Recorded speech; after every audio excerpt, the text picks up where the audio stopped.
Vale, vamos a meternos de lleno en esto. Imaginemos una situación en la que las reglas del juego cambian de un día para otro. Y no hablamos de un juego cualquiera, sino de algo tan vital como una pensión de invalidez. Justo en ese momento de incertidumbre total es donde entra en juego un concepto jurídico fundamental, la condición más beneficiosa. ¿Qué es esto exactamente? Bueno, pues se trata de una garantía constitucional, una auténtica red de seguridad. Permite a una persona aplicar un régimen legal que ya ha sido derogado, es decir, recurrir a una ley antigua que resultaba ser más favorable siempre y cuando, claro está, se haya logrado consolidar una expectativa legítima bajo esa norma anterior. Es, en esencia, un salvavidas crítico frente a cambios legislativos inesperados que, de otro modo, podrían dejar a alguien en la indefensión más absoluta.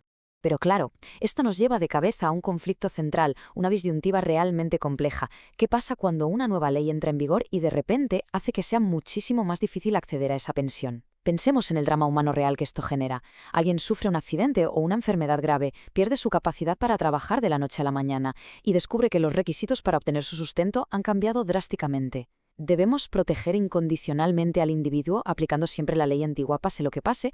¿O por el contrario debemos proteger el sistema en su conjunto, aplicando la ley nueva a rajatabla para asegurar que no colapse? Este es el riesgo real, tanto humano como financiero, al que se enfrenta una sociedad cuando las leyes están en constante transformación.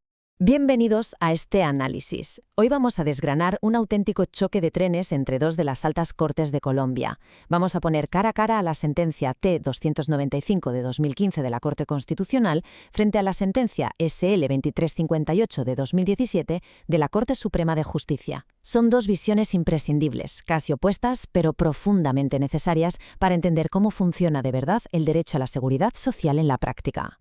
Para navegar este complejo panorama legal, esta será nuestra hoja de ruta. Primero, revisaremos el tránsito normativo en pensiones. Segundo, la visión garantista de la T295. Tercero, pasaremos a la visión sistémica de la SL2358. Cuarto, veremos la regla de la zona de paso. Y cerraremos evaluando el impacto del precedente. ¡Vamos a ello! Punto número 1. El tránsito normativo en pensiones. A ver, para entender por qué las altas cortes tuvieron que intervenir con tanta fuerza, primero tenemos que mirar el escenario histórico y el enorme vacío legal que se fue creando con los años. La evolución normativa en Colombia fue convirtiendo los requisitos para una pensión de invalidez en una auténtica carrera de obstáculos. Fijaos en esto. En 1990, las reglas eran relativamente accesibles. Luego, en 1993, la famosa Ley 100 introdujo cambios exigiendo 26 semanas de cotización. Pero el verdadero terremoto, el punto de quiebre, llegó en 2003 con la Ley 860. Esta ley endureció las condiciones de forma brutal, pasando a exigir 50 semanas de cotización en los 3 años inmediatamente anteriores a la invalidez. Detengámonos a pensar en las matemáticas un segundo. Pasar de 26 a 50 semanas en un periodo tan corto significa en la práctica duplicar el requisito casi de golpe. Imaginemos a un trabajador que cotizó juiciosamente durante años bajo la Ley 100, teniendo sus 26 semanas listas. Entra en vigor la Ley 860 y, poco después, este trabajador sufre un accidente incapacitante. Va a pedir su pensión y le dicen, no, lo siento, ya no necesitas 26, necesitas 50, unas semanas que materialmente no ha tenido tiempo de acumular bajo la nueva ley. Este cambio dejó a miles de personas atrapadas en un limbo, lo que desencadenó, como es lógico, una avalancha de demandas. Pasemos al punto 2, la visión garantista de la T295. Es justo en este escenario de caos y miles de litigios donde entra nuestro primer gran protagonista. La Corte Constitucional, en el año 2015, decide coger el toro por los cuernos con la sentencia T295. Su enfoque aquí es puramente garantista. Actúa como la máxima defensora de los derechos humanos y las expectativas del individuo. Para ello utiliza una interpretación prohomine y progresiva. Y ojo a este término, prohomine. Literalmente significa a favor de la persona. Básicamente nos dice que ante la duda o ante un cambio abrupto, la ley debe flexionarse para proteger la dignidad humana y no cerrarse a reglas rígidas que dejen al ciudadano en la calle. Así que la Corte optó por expandir enormemente el acceso a la pensión, permitiendo aplicar esas normas derogadas que eran más favorables. Bajo este prisma, lo que prima de forma absoluta es la protección de una persona vulnerable. Alguien que acaba de perder su capacidad de trabajar, por encima de cualquier hoja de cálculo o métrica financiera. Es una visión tremendamente empática, cuyo objetivo es sencillamente no dejar a nadie atrás. Y llegamos al punto 3, la visión sistémica, la SL2358. Claro, toda balanza necesita su contrapeso. Y así llegamos a 2017. Ante una necesidad imperante, la Sala Laboral de la Corte Suprema de Justicia emite la sentencia SL2358. Esta intervención surge para imponer límites lógicos, razonables y matemáticos a esa expansión tan grande que había fijado la Corte Constitucional. Había que dar un paso atrás y mirar el panorama completo, porque no solo está en juego el drama individual, sino la supervivencia de toda la estructura del Estado. Aquí presenciamos el choque frontal de estas dos filosofías. Por un lado, la protección incondicional del afiliado de 2015. Por otro, el enfoque técnico y actuarial de 2017 centrado en la sostenibilidad del régimen.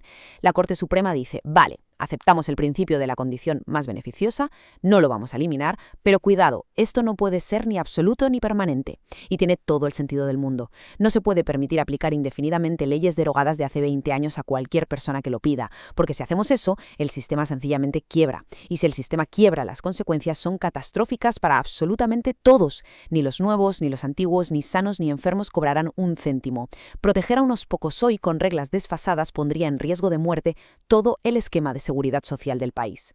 El núcleo de esta postura queda perfectamente resumido en una frase lapidaria de la Corte Suprema. El sistema debe responder a la dimensión colectiva de los derechos, tanto de los que se reclaman hoy como de los que se deben ofrecer mañana. Esta idea es crucial. Nos habla de algo importantísimo, la justicia intergeneracional. El equilibrio de los fondos no es solo una cuestión de contabilidad aburrida o de recortar gastos, es pura responsabilidad ética hacia el futuro. Si vaciamos la caja hoy pagando pensiones con reglas antiguas a quienes no cumplen los requisitos actuales, no habrá dinero real para los trabajadores del mañana cuando ellos lo necesiten. Así que la gran pregunta es, ¿cómo resolvemos esta tremenda tensión en la práctica? Vamos con el punto 4, la genial regla de la zona de paso. La Corte Suprema saca aquí a pasear una metáfora brillante. Señala que este principio de la condición más beneficiosa debe ser visto como un puente de amparo construido temporalmente para transitar entre la ley antigua y la nueva. Y pensémoslo bien. Un puente está diseñado única y exclusivamente para ser cruzado, no para construirse una casa y quedarse a vivir en él para siempre, evadiendo la ley. Es solamente un paso temporal, una pasarela diseñada para que esos trabajadores, que estaban a puntito de cumplir los requisitos, no caigan al vacío por un cambio repentino. Y aquí es donde se establece la cifra mágica, el límite temporal exacto para cruzar ese puente. 3.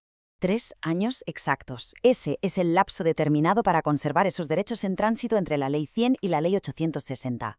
¿Y por qué 3 años y no 5 o 2? Pues no es un número sacado de la chistera. Se eligió porque encaja como un guante con la propia exigencia de la nueva ley, que pide precisamente 50 semanas cotizadas en los últimos 3 años. Es el tiempo lógico y necesario para que un trabajador construya su nuevo historial bajo las nuevas reglas. Funciona así. Si la invalidez ocurre dentro de esos 3 años, justo después del cambio de ley, se te protege con la ley antigua, porque te pillaron cruzando el puente. Pero si ocurre después de esos 3 años, se acabó. La norma antigua deja de existir y se aplica la nueva sin excepciones. Es una solución mecánica espectacular, porque protege el golpe inmediato, pero libera al sistema de arrastrar una losa financiera para siempre. Por último, veamos el punto 5, el impacto del precedente. Si miramos la fotografía completa, estas dos grandes posturas, aunque parezcan enemigas, cumplen funciones vitales para un Estado moderno. Por un lado, la T295 supuso un triunfo de los derechos humanos, ampliando el acceso y dando una protección cálida y real a las personas en situación de invalidez. Pero por otro lado, la SL 2358 actuó como un indispensable dique de contención. Con su enfoque técnico, logró frenar la sangría económica y aportó la seguridad jurídica necesaria para que el país siga funcionando. Hoy en día, ambas visiones coexisten. Son las herramientas de los jueces. Si el caso cae dentro de esos 3 años de transición, el juez usa el escudo protector de la condición más beneficiosa. Si alguien intenta usar una ley de hace 15 años, el juez usa la visión sistémica y dice no, hay que proteger los fondos de todos. Cada caso es una operación con bisturí para medir el drama individual frente a la resistencia de todo el colectivo. Para terminar, nos queda flotando una reflexión potentísima. ¿Cómo logramos realmente equilibrar la justicia individual con la viabilidad futura? Este debate constante entre ser humanos y protectores hoy, frente a ser financieramente fríos pero responsables para mañana, sigue siendo uno de los retos más fascinantes a los que nos enfrentamos. La regla de los 3 años demostró ser un puente muy sólido, pero el gran desafío de amparar las necesidades urgentes sin hipotecar a las generaciones que están por venir es una pregunta que seguiremos intentando responder día tras día. Ha sido un verdadero placer compartir este análisis con todos vosotros. Hasta la próxima.